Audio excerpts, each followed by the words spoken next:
माझं नाही ना मला वाटतं व्यक्तिगत समाधान आहे ते थोडा पाठवा ना. परंतु खरं म्हणजे याच्याची कल्पना पुण्याची की आमचे नेते आणि लोकप्रिय मुख्यमंत्री मान्य देवेंद्र कोणताही निर्णय करताना त्याला एक फार मोठं पाठबळ लागतं. त्यामुळे या सगळ्या निर्णय प्रक्रियेमध्ये सातत्यानं किमान रोज माननीय मुख्यमंत्र्यांसमोर चर्चा व्हायची. काय अनिवार्य काय आहे, काय कायदेशीर प्रश्न निर्माण होत राहतात, त्याला त्यासाठी पर्याय काय आहेत, या विषयाबद्दल सातत्यानं त्यांचं मार्गदर्शन लागलं. कारण खरं म्हणजे विनाकारण त्यांना बदनाम करण्याचा काही म्हणजे प्रयत्न नाही. परंतु ताज्या निर्णयामुळं खरं म्हणजे जयरंगे पाटील तर शिल्पाकडे आहेतच, कारण अतिशय निष्ठुर आणि निस्वार्थीपणे त्यांनी आंदोलन चालवलं. परंतु हे घडून हे निर्णय प्रक्रियामध्ये हे सगळं घडून आणण्यामध्ये माननीय देवेंद्रजींचा अतिशय सिंहाचा वाटा होता. पण खरं म्हणजे त्यांच्यासुद्धा मी मनापासून अभिनंदन करतो.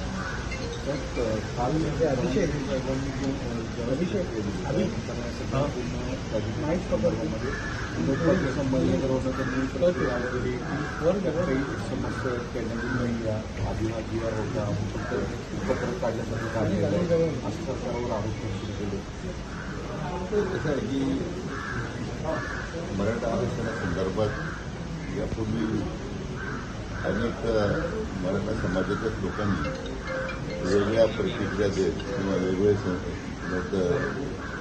त्यात मतभेद व्यक्त करून खरं म्हणजे हे आरक्षणाला अधिक आरक्षणाचा संघर्ष अधिक मजबूत होण्यापेक्षा तो मला वाटतं त्यात या सगळ्या वेगळ्या विचारप्रवाहामुळे तो डायल्यूट होत गेला. तर माझी सगळ्यांना या निमित्ताने एवढीच विनंती आहे की सरकारने पाऊल पुढे टाकलेलं आहे. आता एकूण काय निर्णय प्रक्रियेतून काय पुढे येत आहे, किती कशा पद्धतीने पुढे जाईल, या दृष्टीने सगळ्यांनी सहकार्य केलं पाहिजे अशी माझी त्यांना विनंती आहे.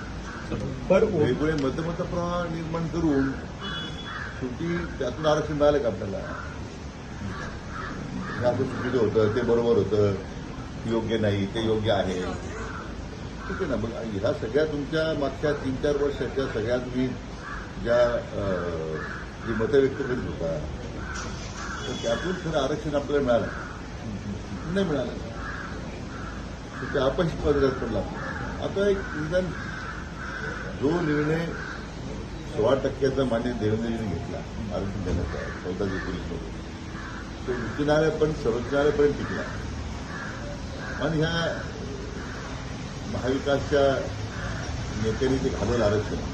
त्यावेळी खरं म्हणजे मराठा समाजाच्या सगळ्या विचारवंतांनी एकत्र येऊन त्याचा कुठेतरी खंबीरपणे विरोध करायला पाहिजे होता, तर उघडं पाडायला पाहिजे होतं. असं काही घडलं दिसत नाही. आणि 10% आरक्षण मग नंतर महायुतीने दिला. शिंदे साहेब मुख्यमंत्री होते, देवेंद्रजी अधिकारी. आता सुदैवानं सरकारच्या इच्छाशक्तीमुळे अद्यापही ते सर्वोच्च न्यायालय टिकून आहे, अंमलबजावणी सुरू आहे.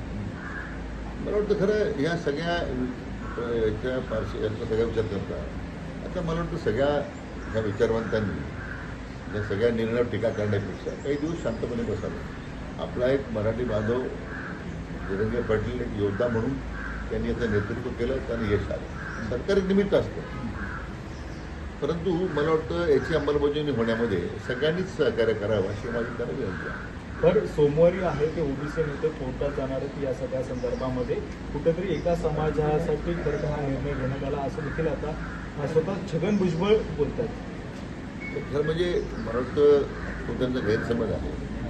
असं काही विशिष्ट समाजाकरता डोळ्यासमोर ठेवून नाही. जो त्या शेवटी हैदराबाद गाजी तर काय आहे की त्याच्यामध्ये जसं ब्रिटिश राजवटीमध्ये नंतरच्या काळामध्ये जे निजाम स्टेटच्या बाहेर जिल्हे होते त्या ठिकाणी बाय नेम तिथे तुमच्या नोंदी आहेत. त्यामुळे आज पश्चिम महाराष्ट्रामध्ये उत्तर महाराष्ट्रामध्ये किंवा विदर्भामध्ये 80%, 90% त्यावेळी जी शेती करणाऱ्या लोकांना कुणबी दाखले मिळाले. आता हे सगळे हैदराबाद गाजीपुरामध्ये तो नंबर आहे, नाव नाही. आता त्याची स्क्रुटिनी होणार. स्क्रुटिनी करणारे पात्र असतील, ते पात्र लोक आहेत, तर त्यांना संधी दिली पाहिजे ना. तुम्ही त्याला कसं तुम्ही प्रवाहाच्या बाहेर ठेवणार. मला वाटतं तो एक धाडसी निर्णय केला, पण त्यातून जी मागे सरकारची भूमिका आहे त्यांनी आजही सांगितलं पाहिजे की कुठेही ओबीसीच्या आरक्षणाला त्यामुळे धक्का लागणार नाही. आणि त्यामुळे विनाकारण त्यासाठी गैरसमज करून घेण्यापेक्षा मला वाटतं जे वास्तव आहे ते आपण स्वीकारलं पाहिजे. आम्ही काही कोणाचं आरक्षण काढून घेत नाही. किंबहुना वंचित राहिलेल्या मराठा बांधवांना यातून न्याय देण्याचीच भूमिका सरकारची आहे. पण ते आता कोर्टात डायरेक्ट जाणार आहे सोमवारी. त्यांचं असं म्हणणं होतं की सूचनाने हरकती घेतल्या नाही हां. आणि डायरेक्ट हा गॅझेट लागू करण्याचा GR काढला गेला, त्याच्यावरून त्यांची सहमती नाही आहे. आणि शेवटी याच्यामध्ये न्यायमूर्ती शिंदे साहेबांचं मत आपण घेतलं, कारण ते त्या राज्य सरकारने वतीने नेमलेल्या समितीचे प्रमुख आहेत आणि त्या या सगळ्या विषयाची ते सातत्यानं त्याबद्दल माहिती घेत आहेत. माननीय ॲडव्होकेट जनरल आपल्या राज्याचे त्यांचंही ते मत घेतलं आहे. अंतिमतः मग माननीय मुख्यमंत्री महोदयांनी दोन्ही उपमुख्यमंत्री महोदयांचं त्याच्यात मत घेतलेलं होतं. मला वाटतं की व्यापक चर्चा करून आणि आमच्या उपसमितीमध्ये महायुतीचे तिन्ही पक्षाचे आमदार महोदय त्यामध्ये होते, त्यांचंही सातत्यानं विचारविनिमय सुरू करून त्यांचंही त्याच्यामध्ये मत आम्ही आजमावून घेतलेलं आहे. मला वाटतं इतकं घाईगर्दी निर्णय झाला नाही. अतिशय विचारांती व्यापक चर्चेतून वेगळे मतं जाणून मग हा निर्णय केलेला. सर, कुठेतरी उपसमितीवर आरोप होत आहे. लक्ष्मण हाके असं म्हणत आहेत की उपसमितीला आरक्षणाचं एबीसीडी पण माहिती नाही आहे. कुठेतरी बायस पद्धतीनं उपसमितीनं काम केलेलं आहे. एकूणच ओबीसी नेत्यांकडनं कुठेतरी नाराजी व्यक्त होताना दिसत आहे. मला खरं म्हणजे आता मी मागे लक्ष्मणराव हाकेंना सल्ला दिलेला आहे की तुम्ही अन्य लोकांच्या आरक्षणामध्ये का लुटबुड करता. तुमच्या राजकीय पोळ्या का बाजून घेता तुम्ही या आरक्षणाच्या मुद्द्यावर.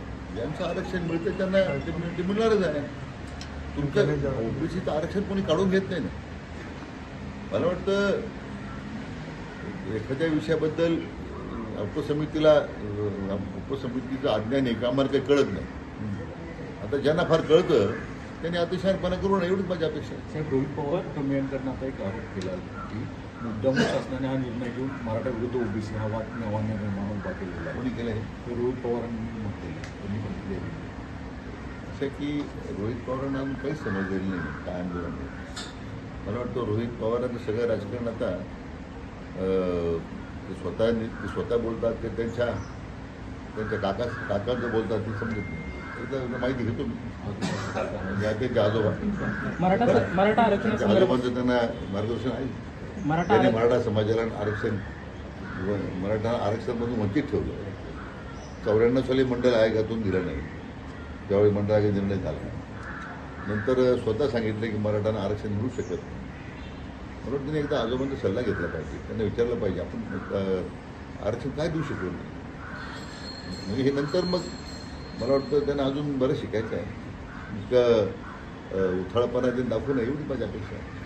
सदावर्ते देखील आहेत, ते तुमच्या असतील किंवा शिवेंद्रराजे भोसले या दोघांच्या विरोधात आता कोर्टामध्ये याचिका दाखल करणार आहेत असं सदावर्ते पण म्हणतात. नाही, तर कसं आहे की काहींना निर्णय पटेल, काहींना पटला नसेल, काहींचा विरोध असेल.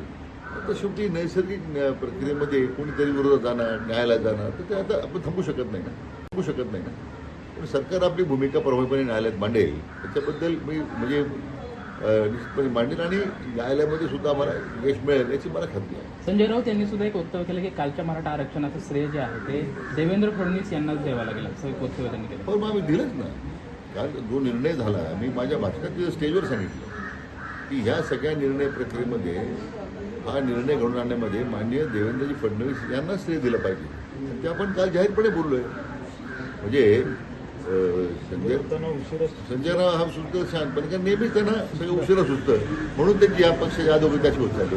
त्यांच्यात भाजप नेते काय म्हणतात की भाजप सातत्यानं म्हणते की एवढे मातब्बर मराठा नेते असताना सुद्धा देवेंद्र फडणवीस यांनीच मराठ्यांना आरक्षण दिलंय. नक्की त्यांचा रोख कुणाकडे, म्हणजे अजितदादा पवार किंवा एकनाथ शिंदे देऊ शकले नाही. कोणावर नाहीये. 16% आरक्षण जे माननीय देवेंद्रजींनी 14 ते 19च्या काळामध्ये मुख्यमंत्र्यांना दिलं ते कोणत्या मुख्यमंत्र्याला पूर्वी जमलं नाही ना. म्हणून ज्या ज्या मराठा नेत्यांनी मराठ्यांच्या मतावर राजकारण केलं, सत्ता भोगली, त्यांनी आता खरं याच्यात आत्मचिंतन करून यापूर्वीच्या आत्मपरीक्षण करण्याची गरज आहे. साहेब साहेब काय आहे की या संपूर्ण प्रकरणामध्ये तुम्ही आणि मुख्यमंत्री हे सगळ्या आघाडीवर सगळ्या पातळीवर चर्चा करत होतात. याच्यावर आता विरोधकांचं असं एक मत होतं की DCM शिंदे आणि DCM अजितदादा हे दोन हात लांब मुद्दाम राहिले का? नाही, हे दोघं अजिबात लांब नव्हते. दोघांचा नेहमीच सगळ्यात चर्चेत सक्रिय भाग होता. माझी सातत्यानं अजितदादांची, शिंदे साहेबांची चर्चा व्हायची.